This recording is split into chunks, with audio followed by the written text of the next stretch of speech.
नमस्कार बच्चे, आज मैं आपको छंद प्रकरण करवाने की कोशिश कर रही हूँ। उम्मीद है कि आपको शॉर्ट में ये समझ आ जाएंगे।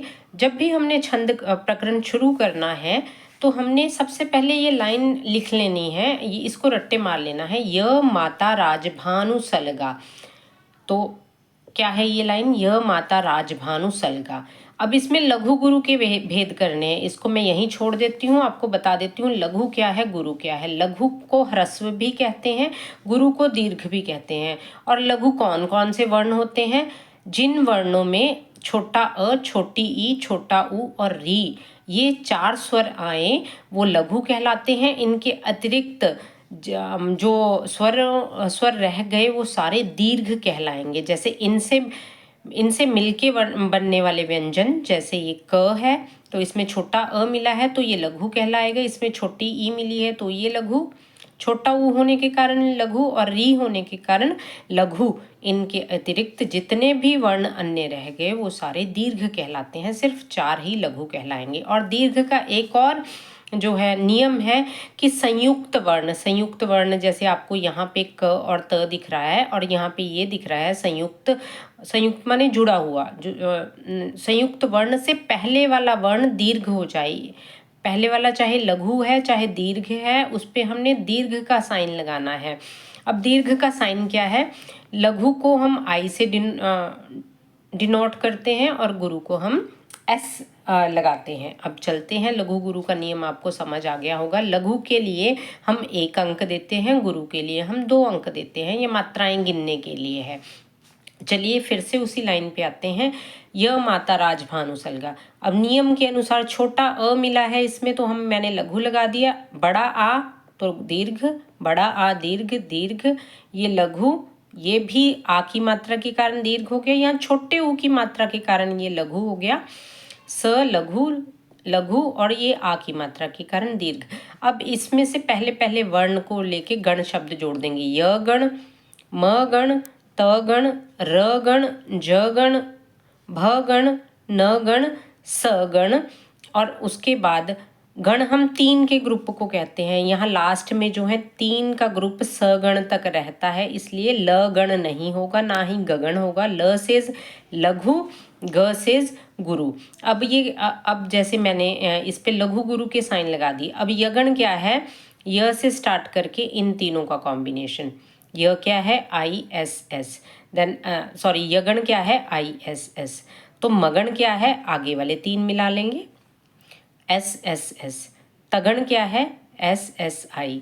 इस तरह से ये आप साइन लगा लेंगे।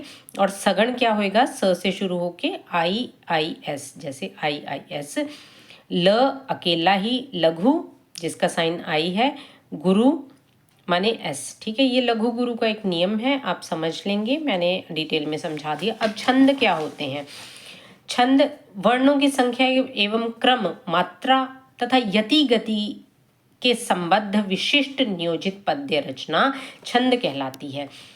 अब कोई ऐसी पद्य रचना, पोएटिक लिखी हो जो रचना जिसमें वर्णों की संख्या निर्धारित हो, उसका सीक्वेंस माने क्रम, मात्राएं निर्धारित हो, रुकने का समय यति और गति माने प्रवाह इत्यादि जो नियम से किया जाता है उसे हम छंद कहते हैं। छंद प्रमुख तौर पे 2 प्रकार के होते हैं, वार्णिक और मात्रिक। वार्णिक भी आगे विभिन्न प्रकार के हो जाते हैं, मुख्यतः 2 प्रकार के कहेंगे, समवृत, विषमवृत। मात्रिक भी आगे भेदों में विभाजित हो जाते हैं। अब मैं मुख्यतः 4 छंद आपके लिए लेके आई हूँ, चौपाई, दोहा, सोरठा और हरिगीतिका। आपने कोई भी जब छंद करना है, जब आपको एग्जाम में पूछा जाए कि मान लो चौपाई छंद दे दिया, तो आपने परिभाषा, उदाहरण और समन्वय करना है। परिभाषा में आपने बताना है कि ऐसा ऐसा होता है। समन्वय में आपने बताना है ऐसा ऐसा होने के कारण ये डैश छंद है या जो भी छंद है। तो कैसे करेंगे? मान लो आपके पाठ्यक्रम में चौपाई छंद आ गया। चौपाई छंद का नियम मैंने बच्चे 4 बार लिखा है, क्योंकि कोई भी मिनिमम जो कविता है वो 4 पंक्तियों की मानी जाती है। 4 पंक्तियां कहो, 4 चरण कहो, ठीक है। तो इन 4 चरणों में कितनी कितनी मात्राएं हैं चौपाई में? 16 16 16 16। ठीक है। तो चौपाई में आपको मैंने बता दिया 16 मात्राएं होती हैं और अंत में जगण और तगण नहीं होता। अब देख लेते हैं एग्जाम्पल, इसकी रट्टे मार लेनी है आपने। रघुकुल रीत सदा चली आई, प्राण जाए पर वचन न जाए। इसी लघु गुरु के नियम के अनुसार हमने इन पे लघु गुरु के नियम लगा दिए और लघु को हमने 1 अंक दे दिया, गुरु को हमने 2 अंक दे दिए जहां जहां है। आप टोटल कर लीजिए 16 आ गया। अगले में भी आप टोटल कर लीजिए 16 आ गए। मैंने 2 पंक्तियों में या 2 चरणों में करके दिखाया है, इसी तरह 4 चरणों में ये नियम सिद्ध होगा। तो परिभाषा क्या होगी, जिस चरण की प्रत्येक पंक्ति में 16-16 मात्राएं होती हैं और अंत में जगण या तगण नहीं होता, वह चौपाई छंद होता है। अब ये भी देख लेते हैं जगण और तगण क्या है। यहाँ आप जगण देख लीजिए, जगण ISI का कॉम्बिनेशन है और तगण SSI का है। क्या लास्ट के 3 आप देख लीजिए, 3 मिलके गण बनते हैं, अंत में कहा है ना। तो आप देख लीजिए तीनों जो 3 का मिलके एक गण बनता है, जगण, जगण माने ISI नहीं है। तगण का क्या है, SSI, ये SSI भी नहीं है। इसलिए ये दोनों नियम इस पे घट रहे हैं। 16 मात्राएं भी हैं, अंत में जगण भी नहीं है और ना ही तगण है, इसलिए ये चौपाई छंद का उपयुक्त उदाहरण है। तदनंतर हम दोहा कर लेते हैं। दोहा में जो सीक्वेंस है पंक्तियों का या फिर कह लो क्रम है, चरण है, चरण में मात्राएं हैं वो 13, 11, 13, 11 है। माने पहले चरण में 13, दूसरे में 11, तीसरे में 13, चौथे में 11 मात्राएं होती हैं। जैसे जात ना पूछो साधकी, पूछ लीजिए ज्ञान। इसमें आप लघु गुरु के नियम से आप लगा देंगे और गुरु को आप 2 अंक दे देंगे और एक लघु मात्रा को 1 मात्रा कहेंगे। कुल मिला के 13 मात्राएं पहली पंक्ति में और दूसरी पंक्ति में 11। इसी तरह ये नियम जो है अगले 2 चरणों पे भी लागू होगा। तो ये दोहा का उदाहरण है। इसी तरह सोरठा जो है दोहा से बिल्कुल उलट होता है। इसमें 13, 11, 13, 11 था, इसमें 11, 13, 11, 13 है। तो पहली पंक्ति में कितने चाहिए, 11, दूसरी में चाहिए 13। तो क्या है इसकी उदाहरण, जो सुमरत सिद्धि होए गणनायक करिबर बदन।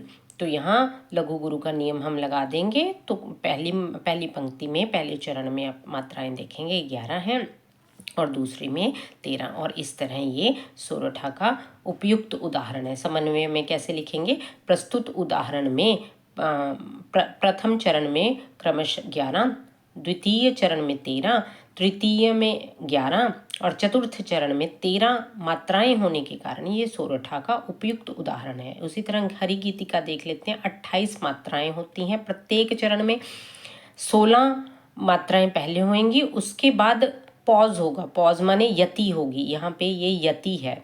यति माने ठहरने का समय, और उसके बाद अगले में 12 होंगे। कुल मिला के एक चरण में 28 मात्राएं होंगी। अंत में लघु गुरु होगा, लघु और गुरु होगा। जैसे कहती हुई यों उत्तरा के नेत्र जल से भर गए।